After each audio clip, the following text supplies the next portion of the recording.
Hello, everyone. Hey, this is Wayne Bill Whitworth with Bulldog Ministries. I'm glad to be back with you finally. As many of you know, I've been recuperating for many months from a very bad head-on collision that almost killed me and my soon-to-be ex-wife, and that's a whole nother story. But anyway, I just wanted to touch base with you today, and I finally got me a computer and got some programming on it that I can kind of understand. If you're wondering what that is, that's my little dog buddy back there, trying to see in the camera. Say hi, bud. That's my buddy. That's my pal. That's my best friend forever. But anyway, I want to get back with you and just make a little short video, just to kind of get back into the swing of things just a little bit. I need to work on my editing skills and things now that I have this computer, but I just wanted to touch on today. We're going to call it Lesson 1, What is Torah? But I'm sure there's going to be many more lessons coming about Torah because I'm not going to be able to cover it all in just a few minutes that I have to work with today. I have to work while it's quiet and while there's no one here but me, so that's not going to last long, so I got to make this short. But Torah, okay, the word Torah is what's commonly translated in English Bibles as law. However, that is not what it actually means. The true meaning of Torah is not law, it is teachings or instructions.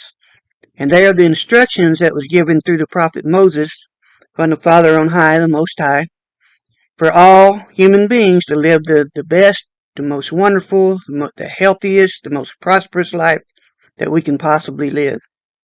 And to those that say these laws was only given to the quote-unquote Jews or Israelites, as some say, well, we'll discuss that at another time, but I can assure you that they apply to every human being that's ever been born and ever will be born.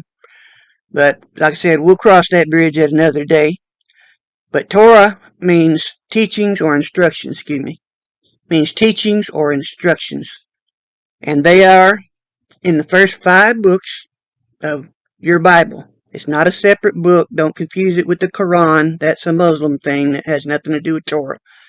But it's the first 5 books of any Bible that you got, regardless of the translation, as long as it's the complete book and not just a copy of the New Testament.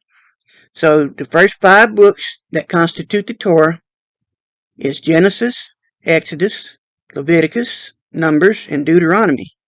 And boy, that's a miracle in itself, considering the surgeries and plates and screws I had. There was a time when I thought I'd never be able to do that again. But let's go through that one more time. It's Genesis, Exodus, Leviticus, Numbers, and Deuteronomy. Those 5 books, written by Moses, constitute what is commonly called the Torah, which is the instructions for living for all those that's in covenant with the Elohim of Israel, the God of Israel, the God of Abraham, Isaac, and Jacob.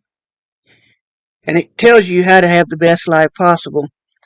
And when we hear the word law, because it's mistranslated as law in most English Bibles, and when we hear that as westernized people living in America or the Western Hemisphere, that we think of law, we think of like criminal law and courts and judges and attorneys and, all that kind of thing.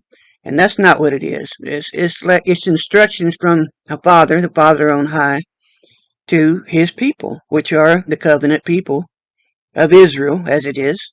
And we'll cover that at another time, and how it is Israel, and how you become Israel, and why you have to be Israel to join their covenant. But these instructions that he gives, similar to, and very similar to, the same instructions like you would give your child. If you told your child, don't go to the light socket and stick that metal fork into the outlet. Why are you telling them that? Are you trying to be mean? Are you just judging them? Are you just making more than they can bear? No, it's nothing like that. You know that if they do that, it's going to hurt them, possibly kill them. And you're trying to keep them from doing something that would be detrimental to them, that they may do on their own if they've not been instructed not to do that. And that's the same type of instructions that we have in the Torah.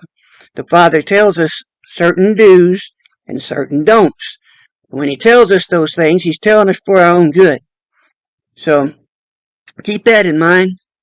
And we'll do a better video later. I need to set me up a backdrop back here and kind of get a better production going. But I really wanted just to touch base with you and thank everyone for hanging with the ministry. Excuse me.